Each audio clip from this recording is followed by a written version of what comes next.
Face aux professionnels des médias, Wilfrid Léandre Ngbédi, fidèle au rendez-vous avec la presse, présente les faits et dresse un bilan des pertes subies par le Bénin à la suite des dernières attaques au nord du Bénin. Chacun sait, en suivant l'actualité ici et là, que nos frontières nord, depuis quelque temps, ont fait l'objet de quelques incursions de la part de personnes aux visées abjectes, lesquelles incursions ont eu l'effet, ces 4 derniers jours, de provoquer à l'intérieur du parc W, notamment dans la zone du Point Triple, ainsi qu'il a été indiqué, des morts, civils notamment,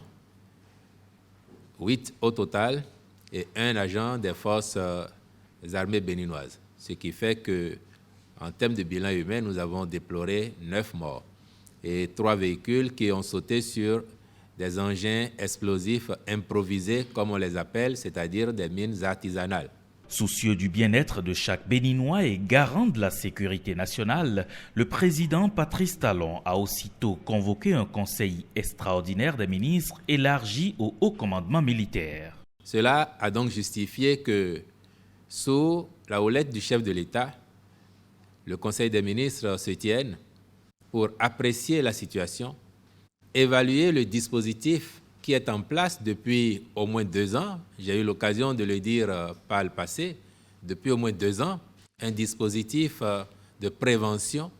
le long de notre frontière d'est en ouest. Donc le Conseil d'hier, avec les éclairages que le haut commandement militaire a apportés, a évalué cette situation, sachant par ailleurs que depuis quelque temps maintenant, de nouvelles commandes d'équipements de pointe ont été faites et que nous attendons, suivant les délais de livraison, que ces équipements arrivent pour renforcer notre dispositif et permettre à nos forces armées béninoises d'être davantage opérationnelles. Le porte-parole du gouvernement se veut tout de même rassurant. Ce qui est rassurant,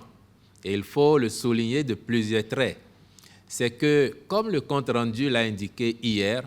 nos positions le long de nos frontières d'est en ouest sont restées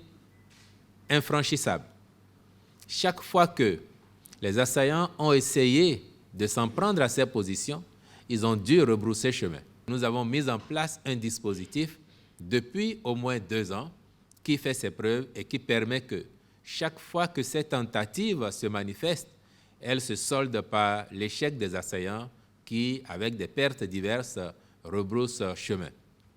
C'est dire donc que la situation particulière du Point Triple va également faire l'objet d'un traitement spécifique, comme cela a été annoncé, et que nous avons bon espoir qu'avec la détermination, l'engagement de nos forces armées béninoises, lesquelles valeurs ont été réitérées hier,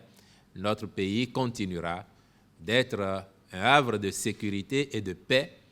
pour que les actions de développement entreprises continuent à se mener afin que les progrès enregistrés, nous les capitalisions, que nous les renforcions et qu'au fil des années, nous puissions effectivement approcher les standards